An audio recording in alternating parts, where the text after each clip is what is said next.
ಒಂದ್ಸರಿ ಯಾರೋ ಮಂತ್ರವಾದಿ ಹಿಡ್ದೆ ನಾನು. ತುಂಬಾ ಮಂತ್ರವಾದಿ ಹಿಡಿದು ಎಲ್ಲ ವ್ಯವಸ್ಥೆ ಮಾಡ್ತಾ ಇದ್ದಾಗ ಇಡೀ ಗುಂಪು ಬಂತು ನನಗೆ. ಗುಂಪು ಹೆಂಗೋ ಸಮಾಧಾನ ಮಾಡಿದೆ.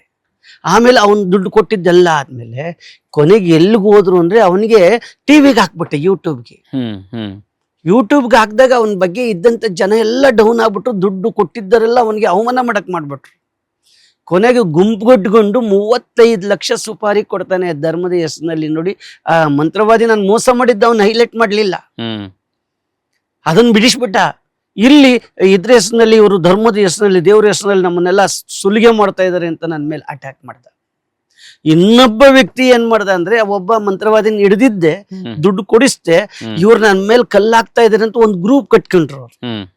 ಗುಂಪು ಕಟ್ಕೊಂಡು ಆದ್ಮೇಲೆ ಡೂಪ್ಲಿಕೇಟ್ ಒಬ್ಬ ವ್ಯಕ್ತಿ ನನ್ನ ಹತ್ರ ಕಳಿಸಿರು. ಮೋಸ ಹೋಗಿದ್ದೀನಿ 7 ಲಕ್ಷಕ್ಕೆ, ನನ್ನ ಹತ್ರ ಇಂಥವನು ಕಿತ್ಕೊಂಡು, ಅದು ವಿಜಯನಗರ ಅಂತ ಹೇಳ್ತವನೆ, ಆ ಪ್ಲೇಸ್ ಹೇಳ್ತವನೆ. ನಾನು ಅಷ್ಟೊತ್ತಿಗೆ ಒಂದು ರೈಟ್ ಅಪ್ ತಗೊಂಡೆ, ಎಲ್ಲಿ ಮೋಸ ಹೋಗಿದ್ದಿ ಹೇಗೆ ಅಂತ. ಅವನ್ ಬಂದ, ಎಲ್ಲ ಆಯ್ತು, ನಡಿ ಅಲ್ಲಿಗೆ ಏನಾರು ಇದೆಯಾ ಅಂತ ನೋಡಿ ನಮ್ಮ ಹುಡುಗರಿಗೆಲ್ಲ ಹೇಳಿದೆ. A to Z ಅವನಿಗೆ ರೆಡಿ ಮಾಡ್ಕೊಳ್ತಾ ಇದ್ದೆ.